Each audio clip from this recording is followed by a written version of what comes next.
और हुकूमत ने आज़ादी सहाफत पर एक और कारी ज़र्ब लगा दी। हक और सच बताने की पादाश में बोल टीवी और बोल एंटरटेनमेंट की नशियात पर पाबंदी लगा दी गई।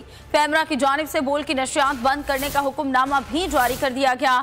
अवामी, सियासी और सहाफती हलकों ने बोल को बोलने दो का मुतालबा कर दिया। जो चंद हैं सब ये शर पसंद हैं, इनकी खींच ले ज़बान, इनका घूंट दे गला। मैंने उससे ये कहा। लीगी हुकूमत सहाफियों के मुआशी कत्ल के दर पे चंद घंटों की बंदिश से दिल न भरा। बोल पर मुस्तकिल बुनियादों पर पाबंदी लगा दी। बोल को तहरीक इंसाफ के जलसों की कवरेज और हुकूमत को आईना दिखाने की सजा दी गई। बोल न्यूज इमरान खान की आवाज बना, यही बात हुकूमत को खटकने लगी और आज पैमरा ने बोल न्यूज और बोल एंटरटेनमेंट बंद कर दिया। अवामी हलकों ने बोल पर पाबंदी को फाशिज्म करार दिया। हक और सच की आवाज पर ताला लगा दिया गया।